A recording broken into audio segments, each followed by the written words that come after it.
आज हम सीखेंगे केंद्रीय रिजर्व पुलिस बल यानी कि सीआरपीएफ की आवेदन फॉर्म कैसे आप लोग अप्लाई करेंगे। जिनको भी ये वैकेंसी अप्लाई करना है वो इस वीडियो को कंप्लीट देखिएगा। हम अभी फ़िलहाल ऑफिशियल वेबसाइट पे, जिसका लिंक हमने नीचे डिस्क्रिप्शन में दिया है। वैकेंसी ये रहा। इस वैकेंसी के बारे में हमने सारी इन्फॉर्मेशन डिटेल्स पिछली वीडियो में बता रखा है। इसमें ट्रेडमैन की पोस्ट आपको मिल जाएगी। 9195 के पदों पर रिक्रूटमेंट एक्टिवेट किया गया है।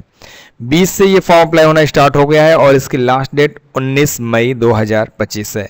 18 से 27 वर्ष इसमें मैक्सिमम एज मांगी गई है। 100 रुपीज़ जनरल ओबीसी ईडब्ल्यूएस के लिए पेमेंट करना है। हम यहाँ पे देखने वाले हैं या सीखने वाले हैं कि कैसे ये फॉर्म कंप्लीट अप्लाई होगा। इस पेज पर विजिट करने के लिए नीचे डिस्क्रिप्शन के लिंक को फॉलो कर सकते हैं, या तो आप हमारे वेबसाइट पर विजिट कीजिए। आपको बिल्कुल नीचे करनी है, यहाँ पे आपको लिंक मिल जाएगा। आपको जस्ट यहाँ पे क्लिक हियर का ऑप्शन मिलेगा, इस पर आपको क्लिक करना है। अब क्लिक करेंगे तो आपके सामने कुछ इस प्रकार से ये पेज ओपन हो जाएगा।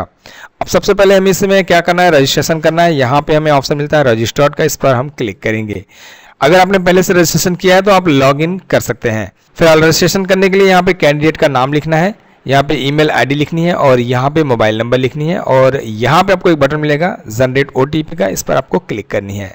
इसके बाद आपको मैसेज मिल जाएगा जिसमें बताया जाएगा कि आपके रजिस्टर्ड ईमेल आईडी और मोबाइल नंबर पर ओटीपी सेंड की गई हैं। यहाँ ओके के बटन को आप क्लिक करेंगे। इसके बाद यहाँ पे मोबाइल नंबर की ओटीपी लिखने का ऑप्शन मिल जाएगा और यहाँ पे ईमेल आईडी की ओटीपी लिखने का ऑप्शन मिल जाएगा। तो चलिए हम मेल आईडी में लॉगिन होते हैं। मेल आईडी और मोबाइल नंबर दोनों की ओटीपी हमने यहाँ पे लिख लिया। इसके बाद यहाँ पे हमें ऑप्शन मिलता है वेरीफाई ओटीपी का, इस पर हम क्लिक करेंगे। इसके बाद ओटीपी सक्सेसफुल वेरीफाई हो जाएगा। यहाँ पे हमें इंपॉर्टेंट इंस्ट्रक्शन मिल जाएगा, इससे हमें रीड आउट करनी है। आवेदन फॉर्म अप्लाई किस प्रकार से किया जाएगा वो सारी डिटेल्स यहाँ पे बताई गई हैं। इसे पढ़ने के बाद आपको नीचे करनी है। आवेदन चार्ज, पोर्टल चार्ज कितना देना है वो सारी जानकारी यहाँ पे दी गई है। यहाँ पे हमें क्लोज का ऑप्शन मिलता है, इस पर हम क्लिक करेंगे। इसके बाद यहाँ पे हमें एक बटन मिलता है न्यू एप्लीकेशन अप्लाई एडवर्टीजमेंट का, यहाँ पे हम क्लिक करेंगे। जस्ट आप यहाँ अप्लाई करने के लिए इस पर क्लिक करेंगे। इसके बाद कुछ इस प्रकार से ये पर्सनल डिटेल्स मिलेगा जिसमें हमने अभी रजिस्ट्रेशन करते समय डिटेल्स को लिखा है। नीचे करेंगे, यहाँ पे सबसे पहले आपको आईडी प्रूफ मांगी जाएंगी। आपके पास जो भी आईडी प्रूफ है उस आईडी प्रूफ को यहाँ पे सिलेक्ट करेंगे। उस आईडी प्रूफ का सीरियल नंबर या क्रमांक पहचान पत्र नंबर लिखेंगे। इसके बाद आपका नाम क्या है वो नाम यहाँ पे आप मेंशन करेंगे। इसके बाद यहाँ पे अपना डेट ऑफ बर्थ लिखेंगे। आप यहाँ कैलेंडर पे क्लिक करके अपने डेट ऑफ बर्थ को इसमें सिलेक्ट कर सकते हैं। यहाँ पे आप कितने साल, कितने महीने और कितने दिन के हैं वो मेंशन कर दिया जाएगा। इसके बाद आपकी नेशनलिटी क्या है वो नेशनलिटी सिलेक्ट करेंगे। यहाँ पे पिता का नाम लिखेंगे, यहाँ पे माता का नाम लिखेंगे। आपके बॉडी में कोई भी ऐसा पहचान है जिसके द्वारा आपको पहचाना जा सके वो आप यहाँ पे लिखेंगे। यदि कोई पहचान नहीं है तो नो मार्क आप मेंशन कर सकते हैं। आप मेल है या फीमेल है वो सिलेक्ट कर लेंगे। मैरिटल स्टेटस जैसे मैरिड है या अनमैरिड है या डिवोर्स है, जो भी है वो इसमें आप सिलेक्ट करेंगे। इसके बाद आपका डोमिसाइल डिटेल्स यहाँ पे मांगी जा रही है। अगर आपके पास डोमिसाइल पीसीआर प्रमाण पत्र सर्टिफिकेट है यहाँ पे आप यस करेंगे। जैसे आप अपने स्टेट से किसी और दूसरे स्टेट में माइग्रेट होने के लिए यहाँ पे है तो आप यहाँ पे यस कर सकते हैं, चाहे तो आप यहाँ पे नो भी कर सकते हैं। और इसके बाद अगर यस करते हैं तो आपको बताना पड़ेगा किस प्रकार के, किस राज्य से आपने यस और नो किया है, आपने माइग्रेट हुआ है। और यहाँ पे आप अपने स्टेट को सिलेक्ट करेंगे, यहाँ पे डिस्ट्रिक्ट को सिलेक्ट करेंगे और यहाँ पे सर्टिफिकेट की नंबर मेंशन करेंगे। अगर आपके पास सर्टिफिकेट नहीं है तो यहाँ पे आप नो करेंगे। ये सारे ऑप्शंस हाइड रहेंगे, आपको लिखने की आवश्यकता नहीं पड़ेगी।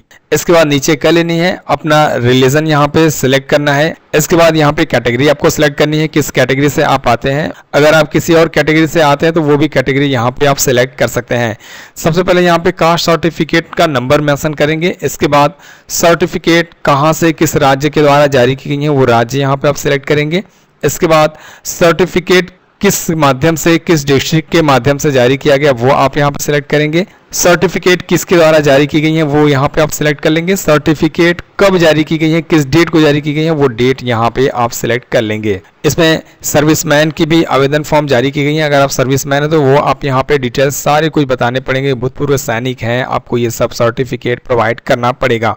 नहीं है तो यहाँ पे आप डायरेक्ट एंट्री कीजिए और यहाँ पे ऑलरेडी आपका नो हो जाएगा। इसके बाद आपके नाम से कोई भी आपराधिक केस चल रहा है या पेंडिंग है तो यहाँ पे यस करेंगे और आपको डिटेल्स भी आगे बताना पड़ेगा। फिलहाल ये सभी ऑप्शंस को आप नो जरूर कर लीजिएगा ताकि आपको कोई प्रॉब्लम ना हो।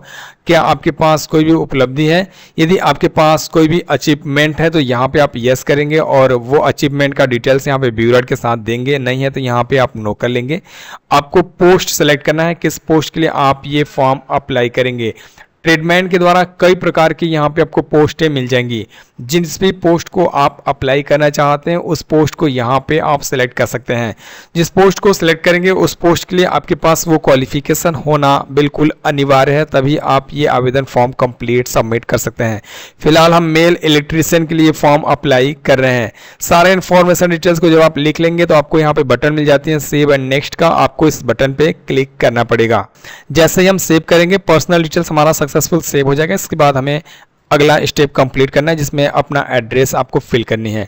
यहाँ पे आप अपना कंप्लीट एड्रेस लिखेंगे पिन कोड के साथ, स्टेट, डिस्ट्रिक्ट, ये सारे इन्फॉर्मेशन डिटेल्स आपको यहाँ पे फिल कर लेनी है। इसके बाद आपको नीचे यहाँ पे एक बॉक्स मिलती है, आपको इस पर क्लिक करना है। क्लिक करेंगे सारा एड्रेस कॉपी होकर यहाँ पे ऐड हो जाएगा। अगर आप किसी और एड्रेस पे होते हैं तो आप इस बॉक्स को हटा सकते हैं और यहाँ पे वो एड्रेस फिल कर सकते हैं। फिलहाल हमारा सेम एड्रेस है, यहाँ पे हम इसे बॉक्स को एक्सेप्ट कर लेंगे। यहाँ पे हम सेव करेंगे, ये डाटा हमारा अपडेट हो जाएगा। इसके बाद हमारे सामने कुछ इस प्रकार से पेज मिलेगा जिसमें क्वालिफिकेशन डिटेल्स हमें फिल करनी है। एक एक करके हमें क्वालिफिकेशन यहाँ पे ऐड करनी है। इस पोस्ट के लिए हमें ITI और इलेक्ट्रीशियन की क्वालिफिकेशन चाहिए। आप चाहे तो एक्स्ट्रा इसमें जितना भी क्वालिफिकेशन दिया गया है वो सभी ऐड कर सकते हैं अगर आपने क्वालिफाइड कर लिया है तब। फिलहाल हम हाई स्कूल की यहाँ पे पहले आपको अप्लाई करके दिखाते हैं। आप यहाँ पे हाई स्कूल को सिलेक्ट करेंगे, सर्टिफिकेट नंबर लिखेंगे, किस वर्ष में आप ये क्वालिफिकेशन क्वालिफाइड किए हैं वो वर्ष यहाँ पे आप सिलेक्ट करेंगे। इसके बाद स्टेट आपको यहाँ पे सिलेक्ट करना है और यहाँ पे विश्वविद्यालय या आपका बोर्ड क्या है वो बोर्ड यहाँ पे आप सिलेक्ट करेंगे। इसके बाद यहाँ पे बटन मिल जाता है ऐड का, आपको इस पर क्लिक करना है। ऐड करने के बाद यहाँ नीचे आपको एक सारणी में क्वालिफिकेशन आपको दिखाया जाएगा। अगर आपका इन सभी ऑप्शंस में कोई भी डिटेल्स गलत है तो आप यहाँ पे इसे डिलीट करके फिर से ऐड कर सकते हैं। अब इसके बाद हम ITI की क्वालिफिकेशन इसमें ऐड कर लेते हैं। हमने यहाँ पे हाई स्कूल और ITI की क्वालिफिकेशन को ऐड कर लिया है। आप और कोई एक्स्ट्रा क्वालिफिकेशन इसमें ऐड करना चाहते हैं तो आप ऐड कर सकते हैं, कोई प्रॉब्लम नहीं होगा। इसके बाद आपको नीचे आ जानी है, यहाँ पे इसे सेव करना है। इसके बाद यहाँ पे आपको मैट्रिकुलेशन के लिए यस करना है और इसके बाद यहाँ पे आप डिटेल्स मेंशन करेंगे। यहाँ पे आपसे पूछा जा रहा है कि अगर आपके पास 1 साल की एक्सपीरियंस है ट्रेड के द्वारा तो आपको यहाँ पे यस करना है और उस ट्रेड का डिटेल्स यहाँ पे आपको बतानी है, एक्सपीरियंस का डिटेल्स बतानी है। ITI की सर्टिफिकेट है प्रेफरेंस के द्वारा, आपको यहाँ पे यस करना है और उसका डिटेल्स यहाँ पे आपको बतानी है। ये ऑप्शनल है, जरूरी नहीं है। आपको अगर कोई और पोस्ट अप्लाई करना है तो वो भी आप इसमें अप्लाई कर सकते हैं, ये जरूरी नहीं है, ये ऑप्शनल है। सेव करने के बाद हमारा क्राइटेरिया जो है वो सक्सेसफुल सेव हो जाती है। इसके बाद कुछ इस प्रकार से हमारे सामने ये पेज ओपन हो जाता है जिसमें डॉक्यूमेंट्स हमें अपलोड करने का ऑप्शन दिया जाता है। सबसे पहले फोटोग्राफ कैप्चर करनी है, इसके बाद सिग्नेचर कैप्चर करनी है, इसके बाद कास्ट सर्टिफिकेट कैप्चर करनी है, अपलोड करनी है। इसके बाद हमें सर्टिफिकेट, हाई स्कूल की जो सर्टिफिकेट है वो, ITI की सर्टिफिकेट है वो, ये सभी डॉक्यूमेंट्स की जो साइज है नीचे यहाँ पे बताई गई है। जैसे फोटोग्राफ की जो साइज है 50 से 100 KB JPG फॉर्मेट में, सिग्नेचर भी 50 से 100 KB JPG फॉर्मेट में और अदर जितने भी डॉक्यूमेंट्स है वो 100 से 500 KB JPG PNG सभी फाइल, आप PDF फाइल भी इसमें अपलोड कर सकते हैं। तो चलिए यहाँ पे हम अपलोड करके आपको दिखाते हैं। सबसे पहले फोटोग्राफ, यहाँ पे क्लिक करेंगे, जहाँ पे भी हम फोटोग्राफ रखें हम वहाँ पे विजिट करेंगे। अपने फोटोग्राफ को हम इसमें सिलेक्ट करेंगे, इसके बाद ओपन के ऑप्शन को क्लिक करेंगे, फोटो हमारा यहाँ पे प्रॉपर ऐड हो जाएगा। ठीक इसी प्रकार से हम सिग्नेचर को भी चलिए इसमें ऐड कर लेते हैं। इसके बाद चलिए डॉक्यूमेंट्स अपलोड करते हैं, इसमें हम PDF अपलोड करते हैं।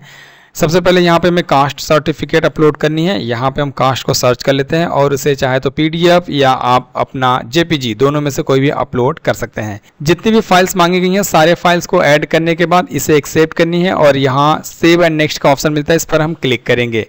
इसके बाद हमारा ये डाटा सक्सेसफुल सेव हो जाएगा। हमारा एप्लीकेशन फॉर्म जो है वो लोड होगा, यहाँ पे लोड हो चुका है।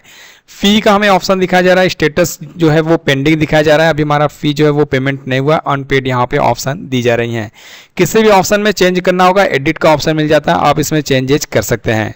सारे ऑप्शन सही है तो आपको नीचे कर लेनी है, यहाँ पे प्लेस आपको मेंशन करनी है। इसके बाद यहाँ पे प्रेफरेंस अपने हिसाब से ऐड कर सकते हैं। इसके बाद कितना अमाउंट फी पेमेंट किया जाएगा वो यहाँ पे आपको दिखाया जाएगा। HDFC बैंक के द्वारा आप पेमेंट कंप्लीट कर सकते हैं, इसे आप एक्सेप्ट कीजिए।